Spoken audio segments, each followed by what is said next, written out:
Hi there, my name is Daniel, and today I'm going to tell you the story of Marianne Arellano Cruz. Marianne was born into a small, devout Filipino family in the quiet town of Santa Maria. From a young age, she displayed unwavering faith and a pure heart, finding solace in the pages of the Holy Bible. Her parents, deeply religious themselves, nurtured her spiritual growth, and Marianne's devotion to God only deepened with time. But Marianne's unwavering faith in God and the solace she found in His words sustained her through this darkest period of her life. At the age of 20, tragedy struck Marianne's life when she fell victim to a horrific act of violence. She was raped by an unknown assailant, leaving her emotionally scarred and facing immense challenges in the aftermath. In the face of adversity, Marianne emerged stronger. She dedicated herself to healing and recovery, turning to the Bible for guidance and strength. Through her faith and resilience, she overcame the trauma that threatened to consume her. Years passed, and Marianne's spiritual journey led her to a profound calling. She felt compelled to spread the good news from the Bible, sharing the message of hope and redemption that had been her own source of strength. Her passion for evangelism drew others to her, and she began to touch the lives of many with her message of faith. It was during this mission that she crossed paths with Leonardo Cruz, a man who accepted her for who she was, including the nightmare from her past. Leo's love for Marianne was unwavering, and they built a life together, full of love and understanding. Tragedy struck again when Leo was tragically killed in a car accident, leaving Marianne to raise their son, Alexander, alone. Despite this devastating loss, Marianne's faith remained unshaken. She poured her love and devotion into her son, nurturing his intelligence and kindness. However, when Alexander was just 10 years old, a devastating diagnosis shattered their world. He was diagnosed with stage 4 brain cancer.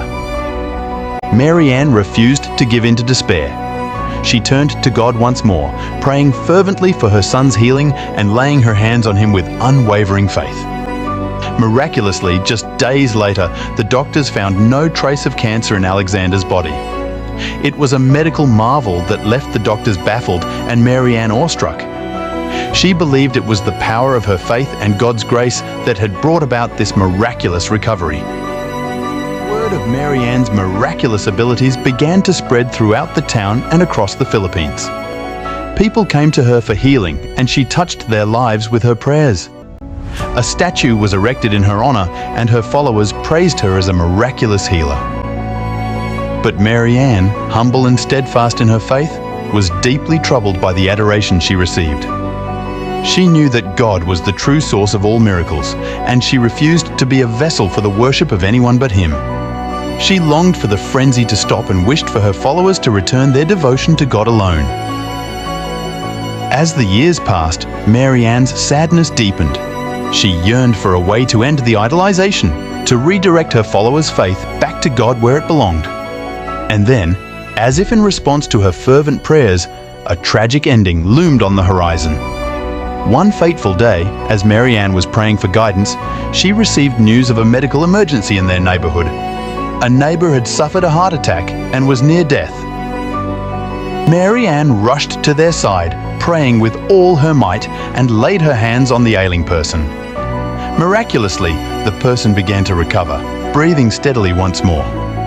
The news of this miracle spread like wildfire, igniting a fervor of adoration for Marianne as people hailed her as a miracle worker. But Marianne knew that this was her moment to act. She gathered her followers and spoke from her heart.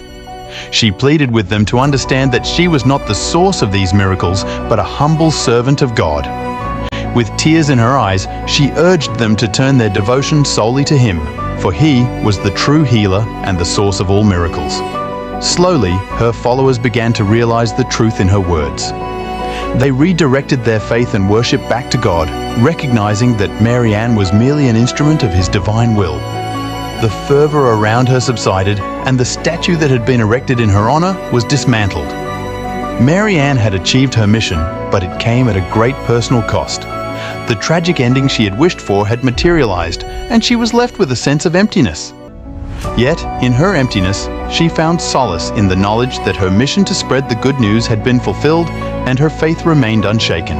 Slowly, her followers began to realize the truth in her words. They redirected their faith and worship back to God, recognizing that Mary Ann was merely an instrument of His divine will. The fervor around her subsided, and the statue that had been erected in her honor was dismantled. Mary Ann had achieved her mission, but it came at a great personal cost. The tragic ending she had wished for had materialized, and she was left with a sense of emptiness. Yet, in her emptiness, she found solace in the knowledge that her mission to spread the good news had been fulfilled, and her faith remained unshaken. In the end, Mary Ann Arellano Cruz continued to live a life of quiet devotion, drawing strength from her unwavering faith in God and finding solace in the pages of the Holy Bible. She knew that her true purpose was to serve Him, and she did so with a heart full of love and humility, leaving a legacy of faith and devotion for generations to come.